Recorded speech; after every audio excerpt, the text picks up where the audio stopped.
What's going on, bottom line viewers? It's Dylan back here for a live stream, something I haven't done personally in a while.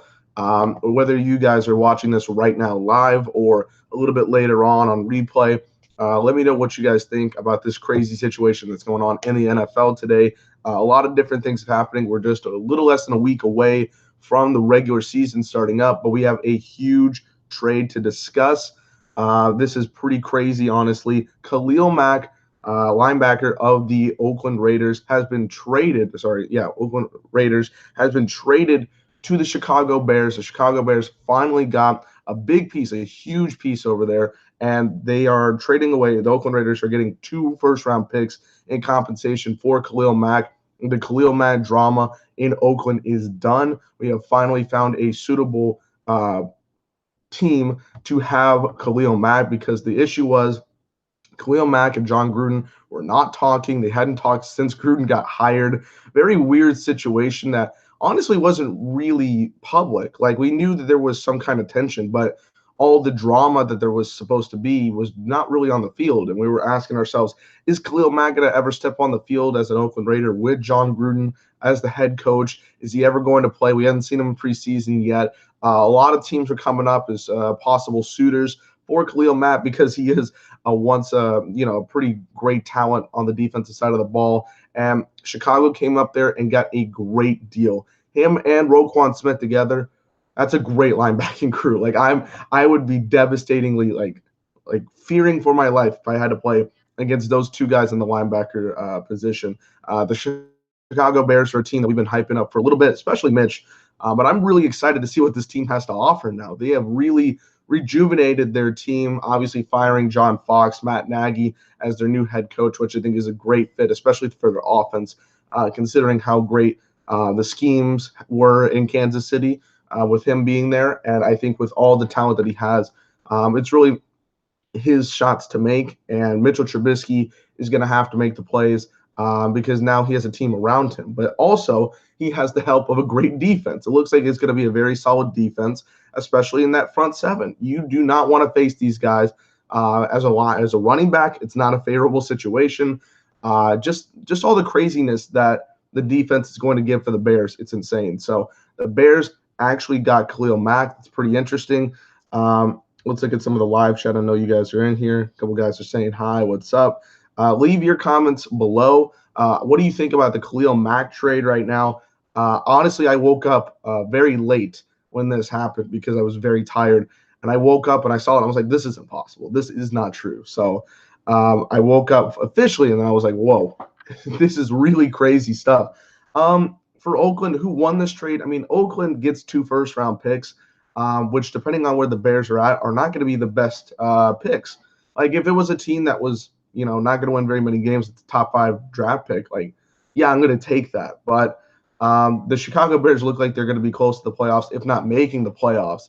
So this trade kind of just falls in line of, I don't really know how to feel about it. But for the Bears, they're getting one of the best defensive players in the league.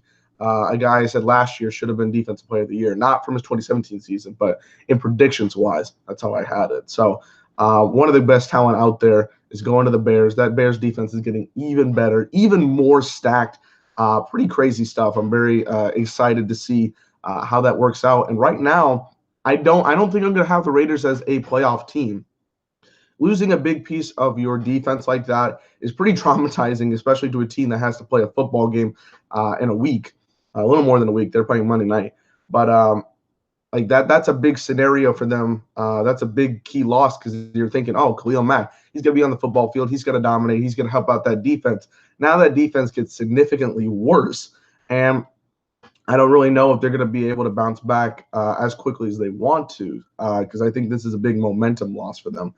And Chicago, there's a very stacked NFC. A lot of teams in there that are going to be fighting for that 5 and 6 spot. Maybe they're going to try to fight for the NFC North also, but that's also a very stacked division with the Packers and the Vikings. So really got to see how they feel, how they are able to deliver in the clutch stages of games in that scenario. So the Bears obviously helped out their playoff chances by getting one of the best defensive players in the league. And good for them. Good for them, because this is a team that for years, the last couple of years, have really, really struggled. really have a hard time trying to find out their identity. And now they've got their identity. They're getting a strong defense. I think one of the best linebacker crews in the NFL right now, with Roquan Smith and Khalil Mack. And then the offensive side of the ball got so much better that the Bears probably could make the playoffs this year. It's that 6th spot. You never know. A lot of opportunities. They got to win some clutch games, but they're going to be in many, many more games than they were in the previous couple of years. So that's my reaction. Khalil Mack traded to the Chicago Bears. I'm going to put up a couple of more things real quick that I find a little interesting. Also in this video, Byron Maxwell was put on IR for the Seahawks. That kind of sucks for them. Who else? Corey Coleman actually got released from the Buffalo Bills. He was just traded from the Browns for a 7th-round pick. If you guys saw the Hard Knocks 2nd episode, Corey Coleman was basically being asked to be traded because he was on 2nd-team reps, which I don't know if that's the full story, but it's the story that was shown on television. He got traded to the Buffalo Bills. The Bills had him for 2 weeks, and they dropped him.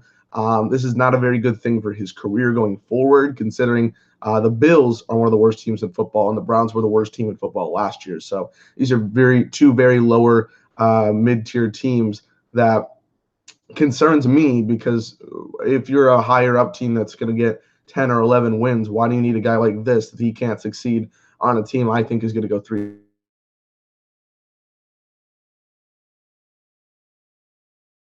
That's a little camera. There you go.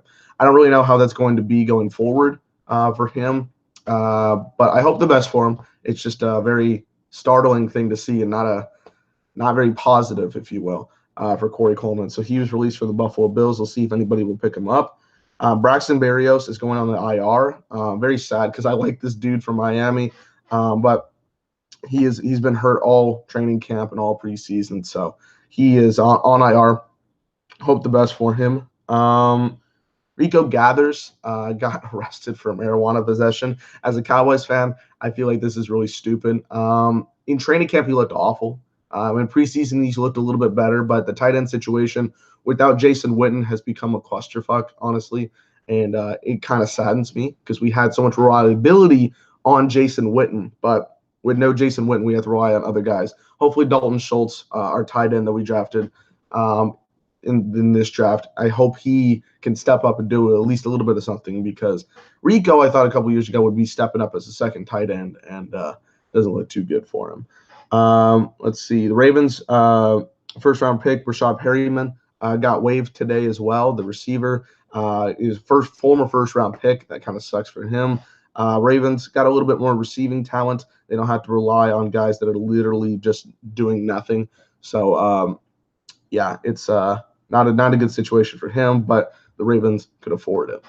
Yeah, that's going to do it for me. Comment below your reactions to the Khalil Mack trade, the huge blockbuster Khalil Mack trade that might get one team in the playoffs and one team to miss the playoffs. So leave your comments below. Who won? Why do you think this was such a great thing for the Bears, or not a great thing for the Bears? Whatever your opinion is, leave it down below. Like the video, smash the like button, if you will.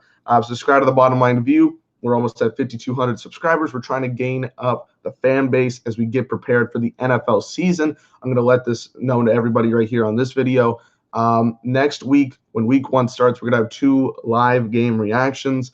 First off, we're going to do our Wednesday NFL picks. It's going to be on Wednesday night, week 1 NFL picks. I love doing those pick videos. Always a lot of fun to do. So check that out on Wednesday. We'll have a live game recap of the Falcons-Eagles game on Thursday night. I will not be there, but Mitch will be there, and hopefully then a couple of the other guys will be there for live reactions to that after the game.